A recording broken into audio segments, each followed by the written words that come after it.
সাংবাদিক the financial পোস্টের উপদেষ্টা সম্পাদক সাংবাদিক এম এ আজিজ। সাংবাদিক এম এ আজিজ, আপনাকে স্বাগত জানাচ্ছি আমাদের অনুষ্ঠানে এবং আপনাকে নতুন বছরের শুভেচ্ছা। আপনার ধন্যবাদ। কাছে আপনাকে পয়লা বৈশাখ শুভেচ্ছা। জি, আহ, বেশ কিছু বিষয় একটু প্রশ্ন করতে চাই আপনার কাছে। প্রথমে একটু জানতে চাই যে জুলাই সনদ নিয়ে আমাদের প্রধানমন্ত্রী একটি গুরুতর অভিযোগ করেছেন এবং এই অভিযোগটা আমরা প্রথম থেকেই করে আসছি। এখন মুখ্য সময়ে তিনি আবার তুললেন।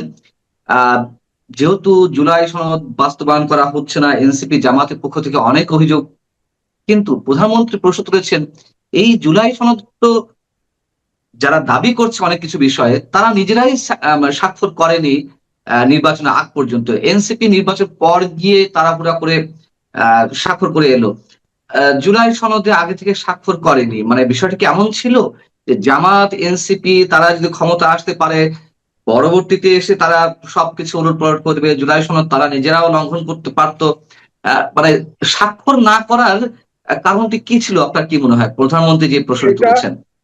এটা হচ্ছে কি, আমি এনসিপির যারা নেতা তাদের কিন্তু এক ম্যাচুরিটির অভাব আছে। হয়তো কি বুঝাইছে, কে স্বাক্ষর করে নাই এও হতে পারে। আবার সজীব ভুঁইয়া বলেছিল ডিপ স্টেট তাদেরকে 29 সাল পর্যন্ত ক্ষমতায় থাকার জন্য পরিকল্পনা দিয়েছে। এটা কি সেই পরিকল্পনার অংশ নাকি? আউলা বাজানের জন্য তারা স্বাক্ষর করে নাই, কিন্তু এনসিপি স্বাক্ষর করা না করাতে তো কিছু আসে যাইতো না, কিন্তু তারা স্বাক্ষর করে নাই। আমার মনে হয় ডিপ স্টেটের ষড়যন্ত্রের ভিতরে যেমন ইউনিট ছিল, এই অন্তর্বর্তীকালীন সরকারের 4-5 জন আছে, তারা বোধহয় এই ষড়যন্ত্রের অংশ হিসেবে তারা স্বাক্ষর করে নাই। তো এইটা কেন করে নাই তারা তো আজ পর্যন্ত ক্লিয়ার করে নাই। আজ পর্যন্ত ক্লিয়ার করে, তারা চাইছে জুলাই সনদে আইনি আপনার আইনি আইনি ব্যবস্থা ভিত্তি। চাইছে, আইনি ভিত্তি চেয়েছে। বলেন তো দেখি, সংসদ ছাড়া আইনি ভিত্তি কি করে দিবে জুলাই সনদে? আর জুলাই সনদ যে আদেশ দিয়ে তৈরি হয়েছে, এই আদেশটাই তো অবৈধ, সুতরাং এতে আইনি ভিত্তি কি করে দিবে? আর যখন স্বাক্ষর করেছে তখনও তো আইনি ভিত্তি পায় নাই, এবং বিএনপি নোট অফ ডিসেন্ট সহই স্বাক্ষর করেছে, এবং নিশ্চয়ই এনসিপিও তাই করেছে, সব দলীয় নোট অফ ডিসেন্ট সহ করেছে। ওখানে তো জামাতেরও নোট অফ ডিসেন্ট আছে, এনসিপিরও একটা আছে। হ্যাঁ, বাম দল সিপিপি তো স্বাক্ষরই করে নাই। হ্যাঁ, তো এখন এটা তো এই জুলাই সনদ তো সব মিলে, আর তখনকার সময় 30টা দল বসেছে, তার ভিতরে 25টা দল স্বাক্ষর করেছিল, আর তখনই নিবন্ধিত দল ছিল 52টা। তো এইটা চয়েস করলো কে? এই 30টা দল কে চয়েস করলো? এটাও তো প্রশ্ন। সেটা তো আমি বলবো, এই যে জুলাই সনদ, এতে তো সারা জনগণের, বা আমি যদি রাজনৈতিক নেতৃত্বকে আপনি জনগণের প্রতিনিধি ধরিও আনঅফিসিয়ালি, তাও তো সবারই এখানে মতামত নাই। 52টা নিবন্ধিত দলের ভিতরে 30টা দল নিয়ে বসছে, তার 25টা দল স্বাক্ষর করেছে, পরবর্তীতে এনসিপি স্বাক্ষর করেছে, 4টা দল বাদ আছে। এটা তো জনগণের মতামত নয়, আদেশও অবৈধ। সুতরাং এখন এই জন্যই আমি বলছি যে বিএনপি যেটা, যেসব দল যেসব অধ্যাদেশ অধ্যাদেশ গুলো 30 দিনের ভিতরে আপনার পাশ হতে হয় সংসদে, না হলে সেটা সারপ্লাস হয়ে যায়। বিএনপির তরফ থেকে প্রেস কনফারেন্স করে বলেছে যে আপনার এটা পরবর্তী সংসদে, অর্থাৎ 1 মাস পরে আবার সংসদ বসবে, আরো যেসব অধ্যাদেশ উত্থাপন করা হয় না, এটাকে আরো শক্তিশালী করে উপস্থাপন করা হবে। তো এটা ওনারা কি, আমার বক্তব্যতে একটা ধারণা দিলেও তো হতো। তারপরে তখন বিরোধী দলের প্রধান, জামাতের প্রধান যখন বললেন যে আমাদের সাথে যে সমঝোতা হয়েছে সেটা রাখে নাই, সুতরাং আমরা সংসদ থেকে ওয়ার্কআউট করলাম। সমঝোতাটা কি হয়েছে? 12 জনের কমিটিতে 7 জন জামাত ইসলাম, আর ওই 7 জন বিএনপি, 5 জন জামাত ইসলাম। কোন পক্ষই তো সমঝোতা কি হয়েছে বলে নাই তো, আমরা এখন পর্যন্ত জানি না। তো সমঝোতা গোপন রাখে কেন? গণতন্ত্রে তো সরকারি দল এবং বিরোধী দল ডান হাত আর বাঁ হাত, তো ওনারা বলেই আসতো যে আমাদের এই সমঝোতা হয়েছে, তার মানে নাই। বলে নাই কেন? এখনো বলে না কেন? গোপনে গোপনে করে কেন? সমঝোতা না হলে গেলেন বাইরে, যান, আন্দোলন করেন, শান্তিপূর্ণ আন্দোলন করলে তো সমস্যা নাই। গেছে না 4 তারিখে আপনার বায়তুল মোকাররমের উত্তরগড় থেকে গিয়ে কাকরাইল পর্যন্ত মিছিল করে শেষ করছে। কিন্তু আইন শৃঙ্খলার যদি পরিস্থিতি অবনতি ঘটায়, তাহলে লাল পানি আছে না, গরম পানি আছে না, সাউন্ড গ্রেড আছে না, কাঁদুনে গ্যাস আছে না? তো আপনারা কি দেশটাকে ওই জায়গায় নিয়ে যেতে চান নাকি? হ্যাঁ, আইন তো ইতিমধ্যে একটা পাশ হয়েছে, আওয়ামী লীগের নিষিদ্ধ রেখে যে কোনো দলকে কিন্তু নিষিদ্ধ করতে পারে। এটা কিন্তু আমার মনে হয় এই যে ওপেন এন্ডেড আইনটা করলো, আপনি খেয়াল করে দেন 1974 সালে স্পেশাল পাওয়ার অ্যাক্ট, তখন 15ই আগস্টের পরে মোস্তাক যখন ক্ষমতা নিল তখন কিন্তু জেল ভরে গেছিল, আমিও কিন্তু গ্রেপ্তারে ছিলাম। তখন দেখা গেছে 80 ভাগ স্পেশাল পাওয়ার অ্যাক্টে কিন্তু গ্রেপ্তার হয়েছে, অর্থাৎ স্পেশাল পাওয়ার অ্যাক্টে ডিটেনশন ছিল, সেখানে কোর্টও সেই অ্যাক্টে যদি কাউকে গ্রেপ্তার করতো কোর্টও শুনানি করতে পারতো না। অর্থাৎ তারা যতদিন সরকার আটকায় রাখবে ততদিন আটকায়। এখন ধরেন এই যে ওপেন এন্ডেড আইনটা হলো, পাশ হলো, এখন তো ধরেন বিএনপি 2/3 মেজরিটি, বিএনপি যদি জামাত রাস্তায় নেমে গেল, আইন শৃঙ্খলা অবনতি ঘটলো, যদি নিষিদ্ধ করে দেয় কি করবেন? এনসিপি কে নিষিদ্ধ করে দেয়, আবার আওয়ামী লীগ যদি কোনো কালে ফেরত আসে, তারা যদি বিএনপি কে নিষিদ্ধ করে দেয়, অর্থাৎ একে অপরকে নিষিদ্ধ করার পেন্ডোরা ওপেন করলো। এটা তো গণতন্ত্রে, এটা তো চলে না। আমি কিন্তু বরাবরই বলছি, আপনার কি মনে হয় জামাতকে নিষিদ্ধ করার কোনো সম্ভাবনা আছে? জামাত বা এনসিপির যে আইনটি তৈরি করা হলো তার ফাঁদে জামাত এনসিপি পড়তে পারে, এরকম সম্ভাবনা আছে?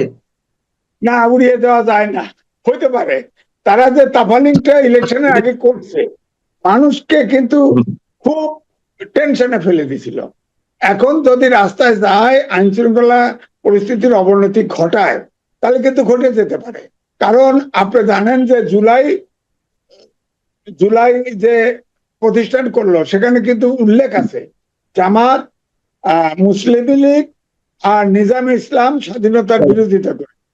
ওখানে তো ডকুমেন্ট আছে, ওটা পাশ করে ফেলছে, ওটা সুতরাং এখন যদি বেশি বাড়াবাড়ি করে, এই জন্য আপনি দেখেন যে জামাত ইসলাম কিন্তু ওই রয়েছে শুধুমাত্র মাইলেজ পাওয়ার জন্য, বিএনপি কে কোণঠাসা করার জন্য কখনো বয়কট করে, কথা বলে, আবার যায়। এদের ওয়াকআউট করার বিধান আছে, আপনার রাস্তায় যায় শান্তিপূর্ণ মিছিলও করতে পারেন, গণতন্ত্রের সমস্যা নাই।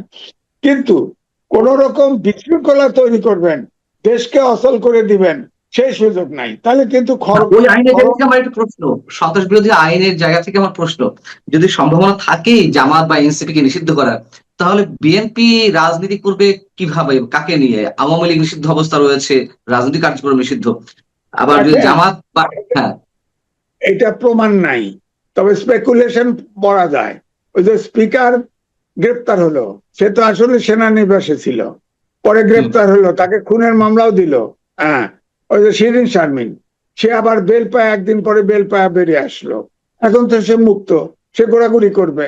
এখন ধরেন ক্লিন ইমেজের একটা জনশ্রুতি আছে, আওয়ামী লীগ ক্লিন ইমেজের লোকজন দিয়ে একটা কমিটি করতে পারে। হয়তো শেখ হাসিনা, ভারতের প্রিয় শেখ হাসিনা হয়তো পরামর্শ দিছে যে তুমি এখন রাজনীতি করতে গেলে সব দল এক হয়ে যাবে, বেটার তুমি ক্লিন লোকে অন্য লোক দিয়ে করো। যদি এটা করতেও পারে, তখন প্রতিপক্ষ ধরেন আওয়ামী লীগ, বাম দল, বিএনপি, এরা পলিটিক্সে থাকবে ধরেন। আবার এও হতে পারে, ধরেন আওয়ামী লীগ হলোই, ক্লিন ইমেজের একটা দল হলো, তারা নির্বাচন করলো, হয়তো পরবর্তী নির্বাচনে তারা অপোজিশনে থাকতে পারে। হ্যাঁ, ধরেন জামাত আউট, আবার ফের ধরেন তারপরের ইলেকশনে ধরেন আওয়ামী লীগ চলেই আসলো ক্ষমতায়। হ্যাঁ, কারণ আমাদের দেশে তো বরাবরই দেখা গেছে যারা সরকারে থাকে পরে আর সরকারে আসতে পারে না। একমাত্র শেখ হাসিনা জোরাজুরি করে ইলেকশন রাইটের ভোট আমি দামি নির্বাচন করে 3টে নির্বাচনে জিতে নিছে। তো সব তো ঘটবে না, আমরা তো নিরপেক্ষ নির্বাচন চাইবো। তো নিরপেক্ষ নির্বাচন রিফাইন্ড আওয়ামী লীগ যদি আসে, রিফাইন্ড আপনি যদি বলেছেন সে ঠিক আছে, অবশ্যই যে একটা জোরদার হয়েছে গুঞ্জন যে সাবেক স্পিকারের নেতৃত্বে একটা রিফাইন্ড আওয়ামী লীগ আসতে পারে, কিন্তু সেই রিফাইন্ড আওয়ামী লীগ নিয়েও এক ধরনের প্রশ্ন রয়েছে, কোন ধরনের রিফাইন্ড আওয়ামী লীগ? আপনি যদি বলছিলেন যে ভারতে বসে শেখ হাসিনার পরামর্শে বা শেখ হাসিনার নেতৃত্বে ক্লিন ইমেজের মানুষদের নিয়ে শিরিন শারমিন চৌধুরী হয়তো সামনের দিকে থাকলেন, এরকম একটা রিফাইন্ড আওয়ামী লীগ, নাকি শেখ হাসিনাকে মাইনাস করে কোনো কিংস পার্টির আদলে রিফাইন্ড আওয়ামী লীগ, যেমন তৃণমূল বিএনপি গঠিত হয়েছিল শমসের মোমিন চৌধুরীর নেতৃত্বে, ওরকম কিছুর সম্ভাবনা রয়েছে? দুটির কোনটি আপনার মনে হয়? শমসের মোমিন চৌধুরীর ব্যাপারে সরকার থেকে এটা তৈরি করা হয়েছে। হুম হুম আমার মনে হচ্ছে এটা হবে শহীদ প্রেসিডেন্ট জিয়াউর রহমানের সময় যেমন আওয়ামী লীগ অর্গানাইজ করলো, শেখ হাসিনাকে বাইরে এনে নেতৃত্বে বসানো হলো, সেখানে কিন্তু শহীদ প্রেসিডেন্ট জিয়াউর রহমান কিন্তু আওয়ামী লীগকে ডিস্টার্ব করে নাই। এরকম একটা পরিস্থিতি হবে যে ক্লিন ইমেজের দাগ দিয়ে হোক না কেন, হ্যাঁ, সে করবে, সরকার ডিস্টার্ব করবে না, তাহলে তো দাঁড়ায় যাবে। কারণ তাদের তো সমর্থক আছে। ক্লিন ইমেজ বলতে ধরেন যারা চুরি করে নাই, যারা কোনো দোষ করে নাই, নির্দোষ ব্যক্তি, আওয়ামী লীগের নির্দোষ ব্যক্তি, সোজা কথা, আছে না, তাদের কোটি কোটি সমর্থক আছে না দেশে, গ্রাম অঞ্চলের সমর্থক তো একটাও নড়ে নাই, আমি তো টের পাই, সব সমর্থক তো রয়ে গেছে। তাদের ভিতর থেকে এখন আওয়ামী লীগ তো তাদের বিবেচনায়, তাদের যে সদস্যরা, সাধারণ সদস্যরা আছে, তারা তো মনে করে তারা নির্যাতিত। এখন তো তাদের যে কোনো ক্লিন ইমেজের একজন মোটামুটি ভাবে চেনা যায় এমন লোক সামনে দিলে তার তার সাথেই কাতারবদ্ধ হবে। সুতরাং ডিস্টার্ব যদি সরকার না করে তাহলে হইতে পারে। সুতরাং কোনটা কোন দিকে মোড় নেয় পরিস্থিতি, এটা কিন্তু এখনো বোঝার সময় আসে নাই। আমি আমার আরেকটা মনে হয়, জি বলেন। জি শেষ করুন। না, আমার আমার মনে হয় ক্লিন ইমেজের একটা আওয়ামী লীগ অর্গানাইজ হবে এবং এটা দাঁড়াবে। এবং আমার মনে হয় শহীদ প্রেসিডেন্ট জিয়া রহমানের মতো ওই সময় যে আওয়ামী লীগ অর্গানাইজ হলো, হ্যাঁ, ওইভাবে অর্গানাইজ হলেও হতে পারে। হ্যাঁ, কারণ জামাত তো ইলেকশনের আগে বেশি বাড়াবাড়ি করে ফেলছে, মানুষের ভিতরে আতঙ্ক তৈরি করে ফেলেছে। এই জন্য ভোটের আগে কিন্তু সব, ওই যে নুরুল কবির নিউ এজের সম্পাদক বলে না, নাকে রোমাল দিয়ে বিএনপি কে ভোট দিছি, বুঝছেন না, অনেকে নাকে রোমাল দিয়ে আত্মরক্ষার্থে বিএনপি কে ভোট দিয়ে ফেলছে। এই বিএনপি, আমি আগাগোড়াই বলছি, বিএনপি একটা মধ্যপন্থী জাতীয়তাবাদী দল। এখন যে পরিস্থিতি, যদি আমরা যে আলোচনা করতেছি যদি সেই দিকেই যায়, তাহলে বিএনপি কে সাতটা মধ্যপন্থী জাতীয়তাবাদী দল করতে হবে। অর্থাৎ যেটা প্রচার আছে যে বিএনপির ভিতরে কমপক্ষে 20% গুপ্ত জামাত আছে, এগুলোকে বের করতে হবে সেখানে, যেভাবেই হোক, যেভাবেই হোক। চায়না নাকি একটা চশমা, গগলস আবিষ্কার করছে, আপনার দিকে তাকালেই আপনার মনোজগৎ, ব্রেনে কি চিন্তা করেন বের করা যায়। আপনি এগুলা, এইটা একটা কিনে এনে সব পার্টির ভিতরে, এই যে গুপ্ত রাজনীতি, আপনি বলেন তো দেখি, গুপ্ত রাজনীতি কেন অ্যালাউ করা হবে? গণতান্ত্রিক দেশে গুপ্ত রাজনীতি কেন থাকবে? তাহলে আনসারুল্লাহ বাংলা টিম, জেএনপি, ওদের নাথান বোমের পার্টি, সে তো হিল ট্যাক্সের একটা অংশ স্বাধীনতা চায়, সবাইকে ছেড়ে দিতে হবে। ওরাও তো গুপ্ত রাজনীতি করে, আন্ডারগ্রাউন্ড রাজনীতি করে ওরা, আর এটা একই তো। গুপ্ত রাজনীতি তো আরো ভয়ঙ্কর, অন্য উই পোকার মতো অন্য দলকে খেয়ে ফেলে। সুতরাং যারা গুপ্ত রাজনীতি করবে, গণতান্ত্রিক রাজনীতিতে তাদের অ্যালাউ করা উচিত। সেই জায়গা থেকে আরেকটি প্রশ্ন, আরেক গুপ্ত রাজনীতিবিদ আছেন আমাদের, মানে সেভাবে ট্রিট অনেকেই করছেন, চট্টগ্রামের মঞ্জুর আলম, সাবেক মেয়র, তার সাথে দেখা করতে গেলেন হাসনাত আব্দুল্লাহ, এনসিপির নেতা এবং সংসদ সদস্য, এবং তিনি চট্টগ্রামে গিয়ে তোপের মুখে পড়েছিলেন। আপনি নিশ্চয়ই খেয়াল করেছেন বিষয়টি। এবং কেন মঞ্জুর আলমের সাথে দেখা করতে গেলেন? মঞ্জুর আলম একসময় আওয়ামী লীগের কাউন্সিলর ছিলেন, আওয়ামী লীগ মনোনীত কাউন্সিলর, পরবর্তীতে আবার বিএনপিতে জয়েন করে মেয়র হলেন, আবার পরবর্তীতে আওয়ামী লীগে জয়েন করলেন বা আওয়ামী লীগের সাথে যোগাযোগ রাখছিলেন। তো তার কাছে প্রশ্ন ছিল হাসান আব্দুল্লাহ কাছে যে আপনি যে জুলাই যুদ্ধে আপনি কেন ফ্যাসিবাদের দোসরের সঙ্গে দেখা করতে এসেছেন? মানে আসলে বিষয়টা কিরকম যে নিজেদের পক্ষে এলে তারা বিপ্লবী হয়ে যাবে, আর বিপক্ষে থাকলেই ফ্যাসিবাদের দোসর হয়ে যাবে। আপনি এটির ভিতরে কোনো ধরনের আর নতুন খেলা দেখতে পাচ্ছেন মঞ্জু আলমকে নিয়ে? নাহিদ, নাহিদ ধরেন মুখে যাই বলুক, যার বাসায় ছিল এবং কোন জামাত তাকে তার দিল, এটা কিন্তু জানা যায়, সেও কিন্তু গুপ্ত জামাত। প্রকাশ, পলিটিক্স এর কারণে সে প্রকাশ করতেছে না। হ্যাঁ, এবং আপনি জানেন যে আমাদের ওই যে ইয়ার কি, বঙ্গবন্ধু মেডিকেলের আপনার যে শান্ত, শান্ত জেলে গেছিল, সেখানে আব্দুল্লাহ মোহাম্মদ তাহের, তিনিই বলছে নাহিদ তো আমাদের গ্রুম করা, আমাদের ছেলে, বলছে তো, সে অনিয়ারে বলে দিছে। তা আমার কথা হলো আমাদের প্রফেশনে নাই, আমাকে প্রশ্ন করেছিল একজন যে জামাত এত ভোট পাইলো কি করে। তা আমি বললাম যে বিএনপির 20% ভোট গেছে কমপক্ষে, আচ্ছা। গোপনে ভোট দিয়ে দিছে, গুপ্ত জামাত সব ভোট দিয়ে দিছে, এই জন্য ভোট বেড়ে গেছে। আমি কিন্তু বহুবার বলছি এই বিএনপিটা একটা মধ্যপন্থী দল, জাতীয়তাবাদী দল, যে কোনো ব্যক্তি এই দলে এসে আশ্রয় নিতে পারে, পলিটিক্স করতে পারে। সুতরাং এই দলকে সাচ্চা একটা জাতীয়তাবাদী দল করতে এই গুপ্তদেরকে যেভাবে যত যন্ত্র পাওয়া যায় আবিষ্কার করে, আপনি দেখেন না, কালকে দেখলাম যে আমেরিকান ট্রাম্পের জাহাজের ভিতরে ইরান ওই কি মৌমাছি বোমা ছাড়ছে একটা। তো ওরকম নিশ্চয়ই কোন আধুনিক দেশ থেকে, উন্নত দেশ থেকে এরকম কোন যন্ত্র আবিষ্কার করুক যে পার্টির ভিতরে কে কোন গুপ্ত জামাত না কি কোন পার্টি করে এটা যাতে বের করা যায়, তার চিন্তা করে। আমার ধারণা চীনে কিন্তু কাগজ তৈরি হয়েছে। এটার একটা উদাহরণ হলো যে অভ্যুত্থানের সময় একটি পুলিশ একটা ছেলেকে ঘাড়ে হাত দিয়ে টাইট করে ধরছে, সে বলতেছে আমি শিবির না, আমি শিবির না, ছেলেটা বলতেছে। অন্য পুলিশ বলতেছে স্যার ছেড়ে দেন, ও শিবির না, শিবির না। তারপরে সে বলছে না ও শিবির। তা আমার ওয়াইফ এবং আমি দেখতেছিলাম, তখন আমি বললাম যে শোনা, আমি শুনছি, প্রমাণ পাই নেই, ওই যে ধরছে ঘাড়ে ওর চোখে দেখো গগলস আছে, এই গগলস দিয়ে ও বুঝতে পারতেছে ও শিবির করে, কিন্তু যে বলতেছে শিবির করে না ও বুঝতে পারতেছে না, কারণ ওর চোখে তো গগলস নাই। তো এই জন্য এই যন্ত্র আনা দরকার, আইনে এই বিএনপি কে ক্লিন করা দরকার। জামাত, আমাদের সাংবাদিক নেতা আছে না পদধারী, বিএনপির ভিতরে আছে না, এগুলো গুপ্ত জামাত না? রাবেদার পেরোলে আছে, হ্যাঁ আপনার রাবেদার পেল আছে, জামাতের তৈরি বিশ্ববিদ্যালয়ে ভুয়া সার্টিফিকেট দিয়ে চাকরি করে, জানি তো, জানি তো। আপনার তারেক রহমানের আশেপাশেও গুপ্ত জামাত আছে, এদেরকে আমি চিনি তো, মুখ মুখ দেখলেই বুঝি কোনটা গুপ্ত জামাত। আমার প্রফেশনে দীর্ঘদিন আমি নেতৃত্ব দিয়েছি, দীর্ঘদিন আমার সাথে সম্পর্ক আছে, আমি অনেকটা চিনবো না, হয়তো 100 ভাগ চিনবো না, কিন্তু কিছু লোকের তো চিনি। আমার প্রশ্ন হচ্ছে জামাত যে বৈশাখ উদযাপন করছে, নববর্ষ উদযাপন করছে, এর আগে তো তারা বেদাত, ইসলাম বিরোধী নানান ধরনের সংজ্ঞা দেওয়ার চেষ্টা করেছে। এখন তারা খুব ঢাক ঢোল পিটিয়ে নববর্ষ উদযাপন করছে। এটিও কি তাদের নতুন কোনো চেহারা, নাকি তারা আস্তে আস্তে ধীরে ধীরে আসলে বাঙালি সংস্কৃতিকে, আমাদের ইতিহাস ঐতিহ্যকে মেনে নেওয়ার চেষ্টা করছে? আপনার কাছে কি মনে হয়? এরা এরা আপনি ইলেকশনের আগে দেখেন হিন্দুদের নমিনেশন দিছে না, পূজা গিয়া নম নম করছে না, তারপরে 2 মুক্তিযোদ্ধা, পদভ্রষ্ট 2 মুক্তিযোদ্ধাকে নিয়ে নমিনেশন দিছে না।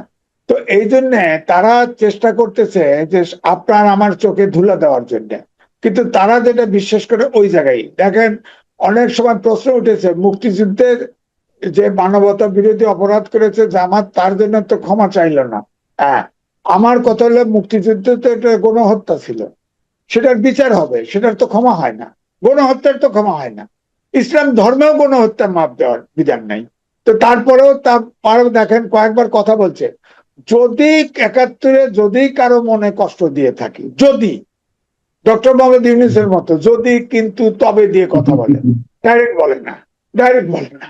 তো সুতরাং তারা তাদের যে রাজনীতি সেটার ভিতরেই আছে, তাদের ভিতরে কি নাই। এই তো ধরেন ঢাকা ইউনিভার্সিটিতে ডাকসু ইলেকশনের আগে আপনার ছাত্র শিবির আছে, এটা কোনোদিন শুনছেন? দেখেন হেলমেট বাহিনী বের হয়ে গেছে, হঠাৎ করে শিবির জিতে গেছে। তো এই জন্য বলছি যে জামাত এটা তাদের রাজনীতিটা এখনো পরিষ্কার করে নাই, তারা কি চায়। তারা দেল খোলসা করে কথা বলে না।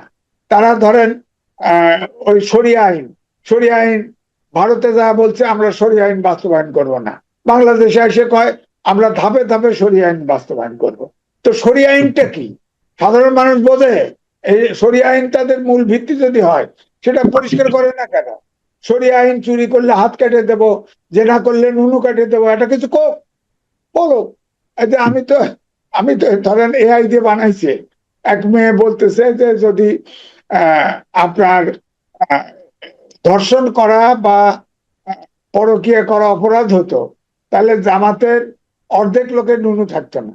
যদি বিধান হতো যে নুনু কেটে দেওয়া হবে ধর্ষণ করলে, তাহলে জামাতের অর্ধেক লোকের নুনু কেটে। আপনি খেয়াল করছেন না? এখন একটু কম কম দেখা যাচ্ছে, কিন্তু সমানে আপনি দেখেন এই মসজিদ মাদ্রাসা জামাতি লোক সমানে ধর্ষণ, রেপ, পরকীয়া করতে।